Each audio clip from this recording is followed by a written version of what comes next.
Iya, puji Tuhan, kita punya Yesus yang ajaib. Dia bisa nolong saudara, pasti bisa menolong saya. Ya, puji Tuhan, saudara, mulai Januari saya di Betani Malang dengan jemaat saya bisa 2 minggu ada di sana ya. Setelah ditunggoni, puji Tuhan, mulai bulan lalu sekarang jemaat Betani Malang Tuhan sudah tambahkan ya, masuk angka 3.000, puji Tuhan saudara ya. Nah saudara-saudara, saya percaya nanti apa yang tidak bisa Tuhan jadikan bisa. Oh ini tidak mungkin, Tuhan lakukan keajaiban. Saudara perhatikan baik-baik 3M ini. Supaya Tuhan bisa menolong saudara dan saya. M pertama, harus mengerti firman Tuhan. Jadi malam ini yang kira-kira mengganggu saudara ya, ngantuk, main HP, ya berhenti dulu. Supaya saudara ngerti firman Tuhan. Nanti kalau tidak ngerti, nah saudara yang rugi. Ya ada seseorang datangi taci-taci agak gemuk ya, terus nawari koyok pelangsing. Cik, beliau koyok pelangsing ini, tak jamin loh 7 hari, pasti kurus 10 kilo. Waduh, piro regane? Ya 100.000 isi 7 ya. Langsung beli, tak pakai tanya. Sampai rumah dilihat cara memakai. Harap ditempel di mulut ya. Ya mesti ya saudara ya. Salah dewe mau gak gelem takok sih jadi ngerti ya. Nah kalau saudara tidak ngerti firman Tuhan tidak bisa naik yang kedua. Karena yang kedua itu M-nya mempercayai. Lupa firman Tuhan ini banyak yang tidak masuk akal.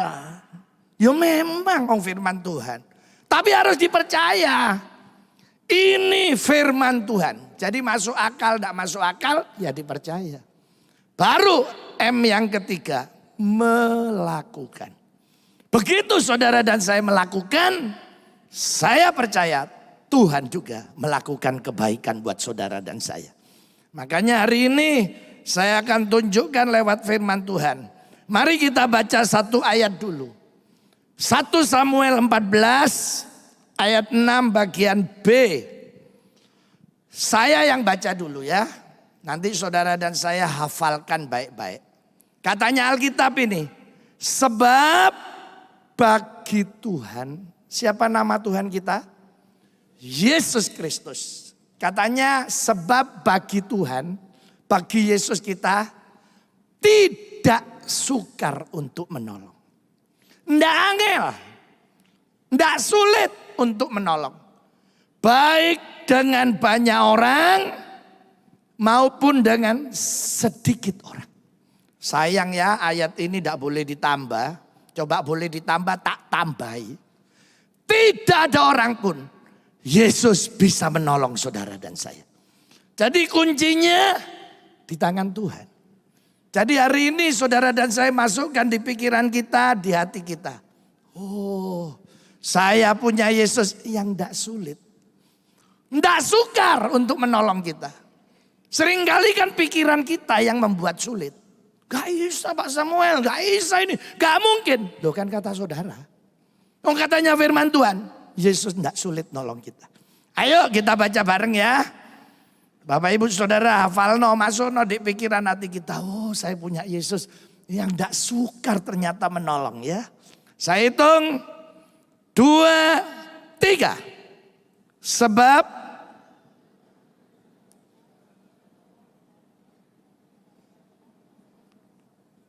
kok wis mulai kabeh.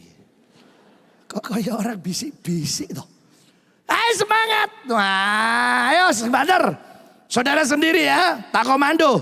2, 3.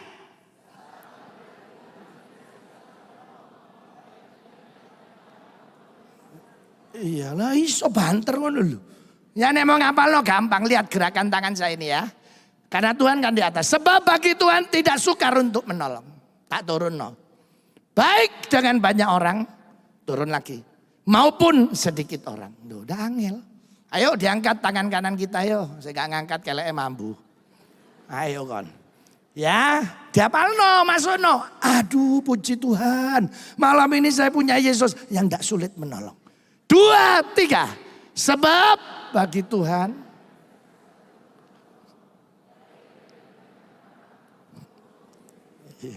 Kapan mana iso ngamando saudara, enggak saiki ya. Saudara, hari ini kita punya Yesus yang tidak sulit nolong saudara dan saya. Loh, apa sih sulit? Ya, saya percaya ada banyak saudara yang mengalami keajaiban Tuhan. Satu waktu, ya kalau saudara ke kampus saya pasti ada tulisannya ya. Sekolah Tinggi Teologi Yestoya. Tahu singkatannya Yestoya? Yesus tolong saya. Ya, bendahara saya telepon. Kah, ini mau gajian, enggak ada uangnya dek kas. Lu dek rekening, enggak ada. Ya tak lihat jam 9 pagi. Lah gajian jam piro? Jam 12. Ya wes, saya ke kampus. Saya cuma doa, Tuhan. Emang ngono lu ini. Ya, dosennya enggak banyak, 29 orang sudah. Ya saya datang, pikirnya bendahara. Mana uangnya kok? Lu kurung. Saya tenang aja, nanti Tuhan tolong. Puji Tuhan ya. Waduh gak suwe mobil masuk. Tak hitung tajik-tajik 8 sudah. Wih, situ turunnya. Wis turun buan tersalah mana moco ya. Weh, katanya ngomong bek koncone. Sekolah teknologi wis ketemu. Long teologi loh dibaca teknologi. Lah saya dek pinggire. Salah Cik. Itu teologi. Engkau siapa? Tuh saya yang punya. Nek teknologi ya teknologi. Ini teologi Cik, sekolahnya pendeta Kristen. Masih aku goblok yang ngerti. Dalam hati saya, oh memang goblok kan. Yang teologi dibaca teknologi. Cik, ini sekolahnya pendeta Kristen. Loh turun lagi koncoy situ. Ngomong besing lain, ayo sekolah wong kiri wis ketemu. Loh kok sekolah wong kiri toh? Cik, ini bukan sekolah orang kiri, ini sekolah murah. Jadi pendeta siapa aja boleh, enggak punya bisa sekolah. Enggak apa-apa, nanti saya subsidi. Loh, sekolah kere toh? Loh, sekolah murah. Sekolah teknologi. Loh, ini gak iso diajak omong. Saya tanya, Taci ini dari mana? Rombongan saudara kita dari Kelenteng, saudara. Loh, untuk apa? Ngeluarin amplop coklat. Ini mau nyumbang, sekolah orang kiri. Ini dilungkas, berasnya datang. Datang memang berasnya. Loh, saya gini, saya ini takut keliru saudara. Saya ini sudah 14 kali keliru amplop. Iya. Wis dari Blitar khotbah, pulang oleh 3 hari kayak blonjo. Lah kok 3 hari loh ditelepon. Pak, kemarin PK-nya berapa ya persembahan itu? Oh sekian ratus ribu Bu. Aduh bener Pak, kelebihan 300 keliru Pak. Tolong transferan balik Pak. Loh ya kok itu bisa ya? Iya suruh transfer balik. Lah ini saya takut. Kok dijaluk mana ya? Saya bilang saya gini Cik. Ini ya pokoknya tak terang no. Sekolah teologi itu sekolahnya pendeta Kristen. Roro Pak, teknologi ya wes. Ini Pak berkata ya tak terima aja. Puji Tuhan sampai hari ini gak dijaluk balik ya. Saya cuma gini, iya ya. Sajane kan sederhana Tuhan. Sesederhana Tuhan nolong Elia. Wah itu lebih rumit. Om deketnya Sungai Kerit. Dikirim burung apa? Burung Gojek. Loh, om di online Mbak Tuhan. Langsung ngirim. Ya, saya nek diem-diem. Enak Elia ya. Dulu wis makan roti be daging loh. Nama apa? Makanan apa sekarang? Burger. Elia lu makan burger. Kita lo kakian pohong sampai laliman burger. Ya, jadi Tuhan tidak sulit. Duh. Sekarang di pikiran hati saya, enggak, Tuhan enggak sulit. Enggak angel. Mau banyak orang, sedikit, enggak ada. Saya tetap berkata, Yesus tetap bisa menolong kita, enggak sulit. Jadi malam ini harus masuk di pikiran hati kita. Nah sekarang saya tunjukkan lewat Alkitab. Karena nanti perjalanan hidup saudara dan saya adalah peperangan menghadapi masalah. Menghadapi peperangan iman, peperangan rohani.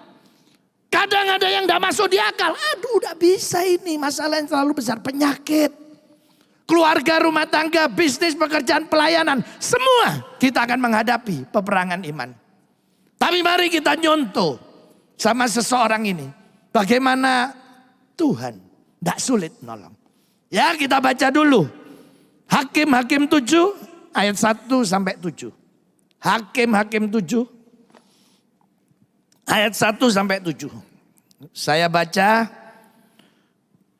Adapun Yerubbaal, itulah siapa? Gideon. Maaf mungkin ada yang nama Gideon ya. Ada pasti ya. Katanya Gideon bangun pagi-pagi dengan seluruh tentaranya. Karena ini mau perang. Jadi saudara, ini bukan himbauan, saya wajibkan. Bangun pagi-pagi itu arti rohaninya saudara bangun pagi mencari dulu Tuhan, berdoa. Ini wajib.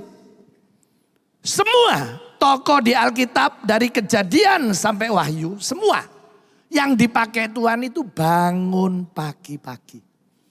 Yesus bangun pagi-pagi, artinya nyari Tuhan dulu. Saudara cari ayatnya, tidak ada. Daud tangi kawanan, semua bangun pagi-pagi. Nah sesudah itu katanya berkemah dekat mata air. Mata air berbicara apa? Firman Tuhan. Jadi pagi awali dulu selalu.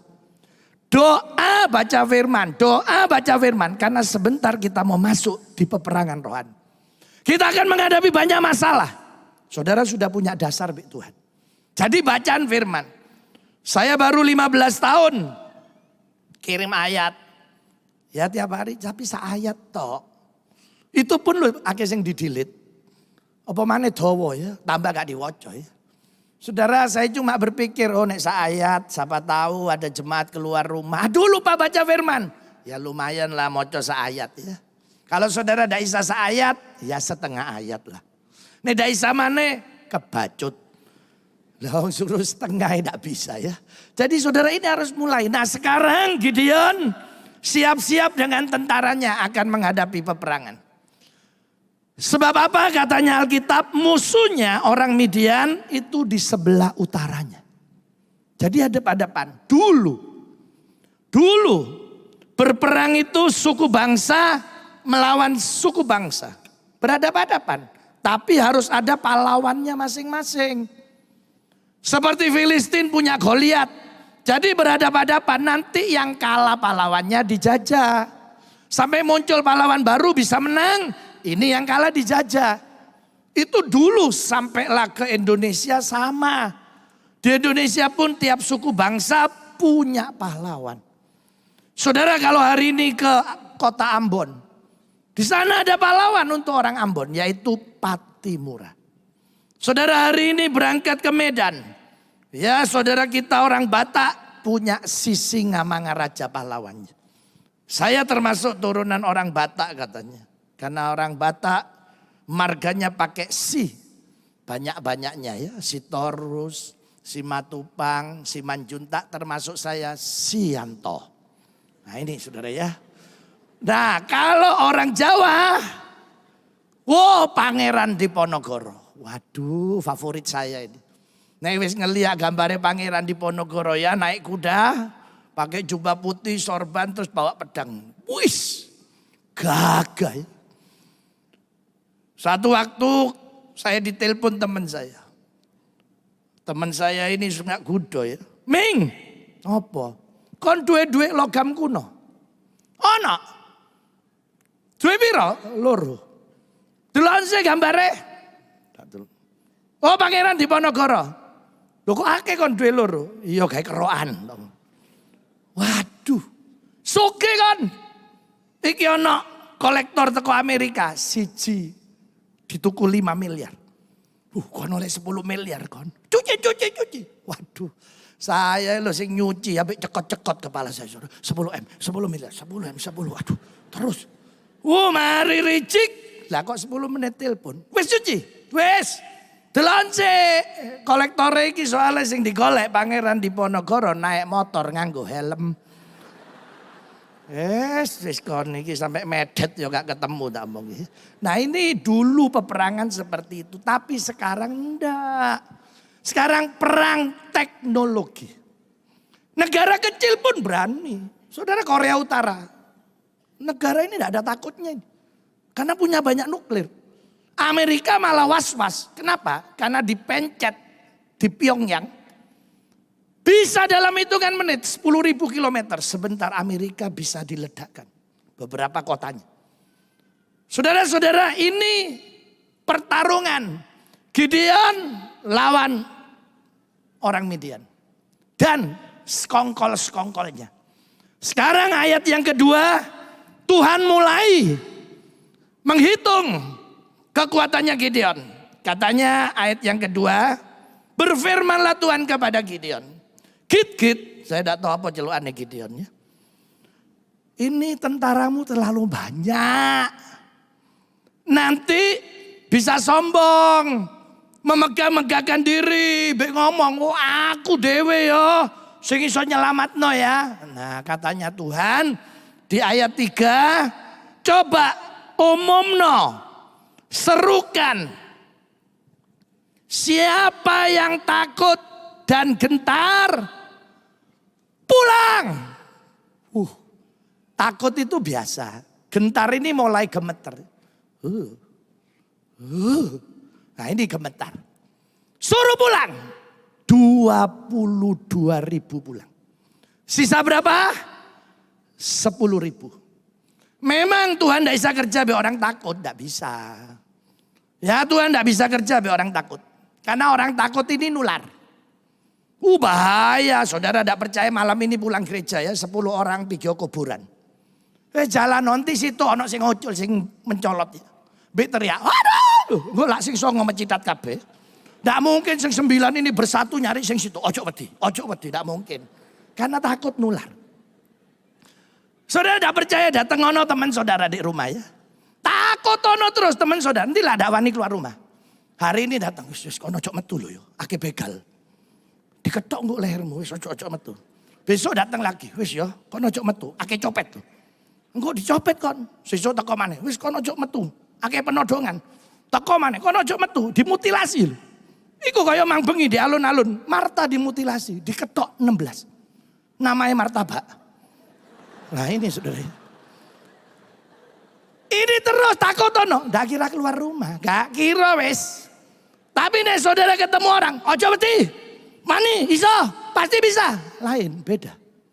Jadi Tuhan ndak bisa kerja ambil orang sing takut ini. Ini bahaya karena nular. Ya 2 tahun lebih yang lalu. Gereja saya Betani Malang beli tanah. 1 jemaat datang. Koi sama Samuel. Musuh nyicil 24 kali. 2 tahun. 550 juta. Orang nyumbang cuma 3 bulan. Sudah gitu udah ada Pak Samuel ya sing nanggung ya. Saya yang guyut tak ya. Orang jemaat saya. Ya wis lu gini gak usah masuk time aku wis. Lu minggir wae. Karena takut ini bahaya nular ini. Datang lagi jemaat. Pak, orang nyumbang cuma 6 bulan. Mana bisa terus-terusan. Ya wes lu ojo gabung aku. Karena ada Isa ini takut ini bahaya nular. Jadi Tuhan seleksi. Sing takut gentar suruh pulang sih. Sisa 10.000. Nah ayat yang keempat. Tuhan ngomong lagi bagi Gideon. Git. Rakyatmu tentaramu si akeh. Ya, terlalu banyak. Sekarang suruh minum. Suruh dia minum di sungai itu. Nanti tak seleksi. Ya, aku saring. Nanti ini aku ngomong, ini yang bareng kamu. Bawaan. Ini yang enggak usah. Ya, katanya Alkitab ayat yang kelima. Nah ini. Lalu Gideon menyuruh rakyat itu turun minum. Disuruh turun minum, baru Tuhan ngomong. Siapa yang menghirup air dengan lidahnya seperti anjing menjilat? Haruslah kau kumpul no dewek. Siapa yang minum dengan berlutut? Kumpul no dewek. Ternyata ayat yang kelima, 6. Jumlah ayat yang ke-6. Orang yang menghirup dengan membawa tangannya ke mulut ada berapa? 300 orang. Sudah. Sing 9.700 lain. Saya terang no ya. Jadi Tuhan ngomong 10.000. Saya banyak loh ini gitu. Gideon nanti itu sombong itu. Omong no. Ya. Nanti diseleksi suruh minum. Mungkin, saking gak ketulis, saya yakin pasti. Pasti dibuat latihan biar capek Mbak Gideon. Jalan di tempat. Lompat. Belok kanan, belok kiri. Ya, apa ini namanya? Ya mbok apa sing tiarap. Muari kesel. Minum. Langsung terbagi dua. Saudara sing 9.700 itu minum kepalanya masuk. Selulup. Masuk. Kuape 9.700. Mungkin masuk kepala sing sebelah ya aku saling guyon. Kon gak usah metundasmu ya. Kepalamu gak usah. Terus dilebokno ya. 9.700. Sing 300. Nah minumnya gini sing 300. Berlutut. Kepala yang ngeliat gini. Ini jemaat yang inden ini. Sambil ngambil air. Nah ini. Sing lainnya ndak. Sak kepala yang melebu. Wis musuh teko gak ropo kok selulup dhisik. Ini. Jadi beda. Saya tiap ke Israel baptis orang ya. Kapan tuh Desember. Saya berdua be anak saya Yoel. Waduh 63 orang. 4 derajat lagi. Kaki beku. Nek satu orang lo naik turun be nyemplung noy sak menit, sak jam. Wah cepet-cepetan. Wah moro-moro bapak-bapak ya. Waduh tak baptis. Tak tarik lo hilang. Selulup. Terus halo aja lo. Tak gonting lambemu ya. Iya sudah. Wah ini baptisan digawe selulupan sudah. Nah kira-kira itu mendelap lo. Gitu. Nah tapi yang 300 ini awas memang siap. Terus katanya ayat 7 Tuhan bilang apa? Dengan ke-300 orang ini yang menghirup itu akan kuselamatkan kamu. Aku akan menyerahkan orang Midian ke dalam tanganmu. Sisanya 31.700 suruh pulang. 32.000 hanya bisa diseleksi 300 betul. Tidak sampai 1%. Di gereja banyak juga ada. Yang takut. Nek saya dengar firman gini, semangat kabeh. Haleluya. Dahsyat engkau Tuhan. Luar biasa. Engkau lemet tuh, baru ketok. Engkau lemet tuh lah pasti ngomong mbek konco. Ngeluh aku kena penyakit kuwi, mbok iki waras apa enggak karo ketok kate mati iki. Terus padahal di dalam pasti dahsyat. Iya. Nah, 300 ini yang pilihan. Kalau saudara hari ini mau ditolong Tuhan, nah belajar dari Gideon dan 300 tentaranya. Yang pertama, ini orang-orang yang optimis. Lawannya optimis apa? Pesimis, takut, gentar, bimbang, ragu itu pesimis. Enggak iso. Tapi yang golongannya optimis, bisa. Iso. Jadi Gideon sekarang wis tahu. Tentaranya 300. Musuhnya. Nah ini kan ada pada depan. Coba kita lihat ayat 12. Katanya ayat 12. Ayat 12. Adapun orang Midian bersekongkol gabung satu dengan orang apa? Amalek. Satu, wis dua ini ya. Amalek, Midian. Ketiga, semua orang dari sebelah timur. Di kasus ini Tuhan tidak bisa ngitung. Kakean. Katanya bergelimpangan orang-orang ini seperti belalang banyaknya. Ontanya tidak terhitung seperti pasir di tepi laut. Saya tanya saudara, onta sama orang banyak mana? Banyak orang. Ini 300 ngeliat. Koyok belalang. Karena sudah terseleksi. Optimis, enggak takut. Optimisnya kenapa? Saya tadi dari awal bilang, saya punya Tuhan yang enggak sulit nolong. Orang yang optimis, dia sudah tahu persis. Dia punya Yesus yang enggak sulit menolong. Ini, lihat musuhnya, enggak kehitung. Coba kalau ada orang yang takut dari 300. Terus ada yang nyaut buyar. Coba ada satu ngomong ya. Loh musuhnya sakmono. Awak dhewe lak dadi sate urip iki. Entek wis buyar. Tapi yang heran enggak. Siap. Hebat. Ini yang dicari Tuhan. Orang yang optimis. Oh bisa. Ini yang dicari Tuhan. Saudara lihat ayat 16. Sekarang senjatanya. Senjatanya ini loh orang perang. Lucu senjatanya. Lihat ya senjatanya ya ayat 16. Sesudah itu dibaginyalah ke 300 itu dalam 3 pasukan. Gideon dibagi. 100. Wes, mari ya 300. 100. Dibagi senjatanya. Yang pertama apa senjatanya? Sangkakala. Ini tak bawa ini. Ini biar saudara tahu mau perang sangkakalanya mestinya panjang. Saya bawakan yang kecil. Kenapa saya bawa yang kecil? Karena saya tidak punya yang besar. Ya, nah ini tak kawono, trompet. Satu ya. Ini senjatanya mau perang. 1, trompet, sangkakala. Yang kedua apa? Buyung kosong. Tahu buyung? Gentong. Ini tak kawono sing cilik, ngono sing gede lah dek kene. Angel gawone. Ini gentong isinya air. Buyung kosong. Wes. Taruh. Terakhir apa? Suluh. Tahu suluh? Obor. Iki lho, es krim lho wis tak bungkus. Ini ya, tidak cilik. Ini obor. Lihatan 3 ya. Obor, sangkakala, buyung. Saya tanya, apa ini perlengkapan perang? Duh, nek perang ya bawa pedang, bawa tombak, betul? Bawa lembing. Loh, lah nek perang bawa trompet, apa kata diitik-itik sampai mati? Lu ya dah bisa toh. Lu ya apa cara baca? Ini ya mestinya ya 300 orang ini mestinya ya. Lu iki kata perang apa tak kata camping toh Gideon? Lu iki lah perlengkapannya camping iki nyanyi-nyanyi bengi trompetan ya. Tapi yang heran ini loh. Kok 300 ini manut maju terus.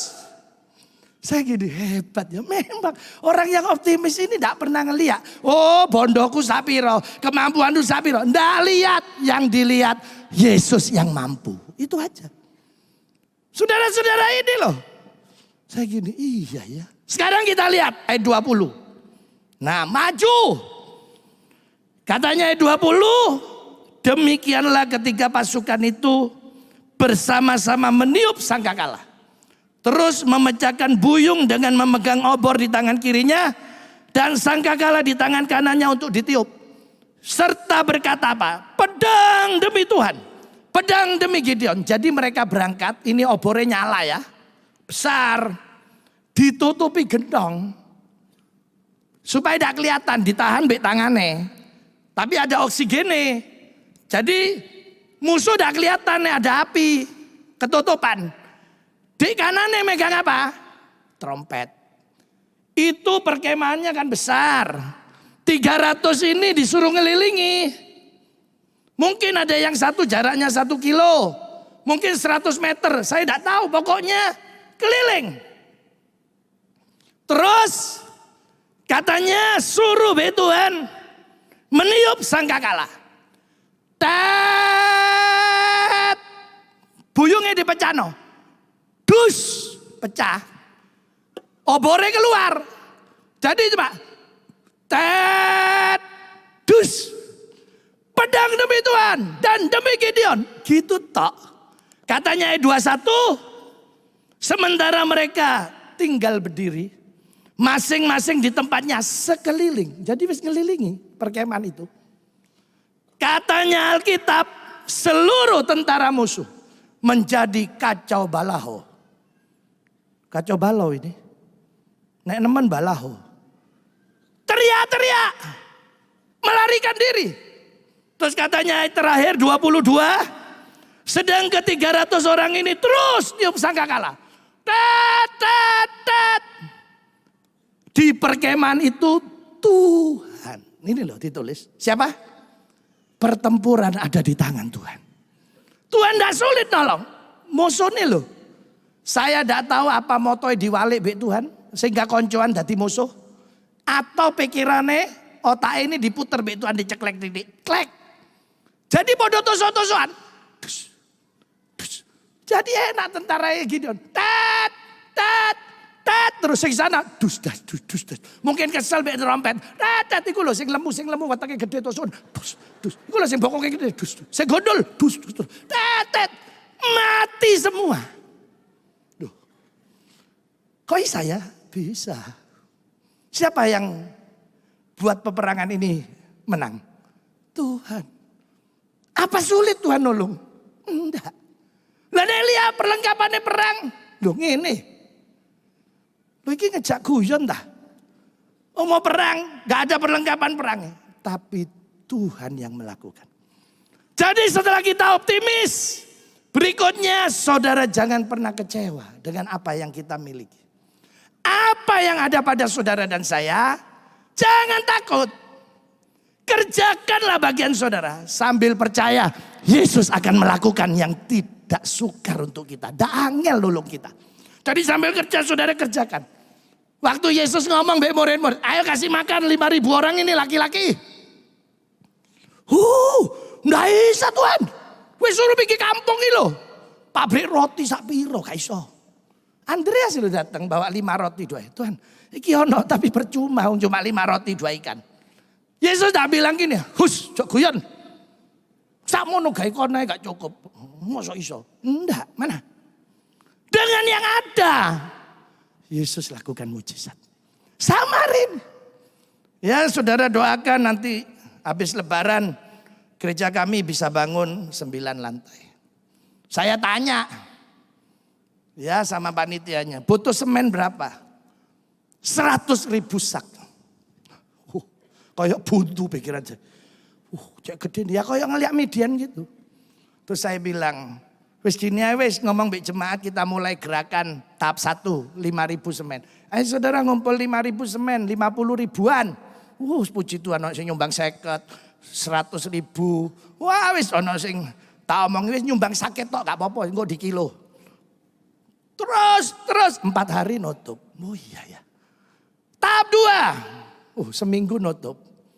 Saya gini, wah ternyata bisa dari yang ada aja. Gak usah sing muluk-muluk terus. Saudara-saudara saya jualan keripik itu ya, madu apa. Sering dihina mbek pendeta. Kon lu dodolan keripik, mosok iso. Iso tang hidupi. Lu buktinya kampus saya. Ya gak pernah kekurangan. Padahal keripik cuma piro. Pokok sing ada. Saya percaya saya kerjakan. Selama saya kerjakan bersama Yesus. Yesus tidak sulit menolong saudara dan saya. Coba apanya yang angel, apanya yang sulit? Enggak ada. Perlengkapan semua enggak ada. 300 saya ini yang diseleksi. Bukan yang ahli perang, tapi yang cocok di Tuhan. Yang memang orang enggak takut, yang optimis. Makanya saudara ini yang terpuruk bangkit. Bisa. Ayo bangkit no. Terus kerjakan bagian saudara. Selama saudara mengerjakan itu dan saudara percaya. Yesus tidak sulit nolong saudara. Selama itu juga Yesus pasti menolong saudara dan saya. Makanya malam ini ayo kita kerjakan. Tidak angel loh firman Tuhan. Apa sih angel? Kan saudara yang sulit. Makanya malam ini saya percaya semua saudara pasti mengalami keajaiban Tuhan. Mari kita tunduk kepala, kita datang sama Tuhan.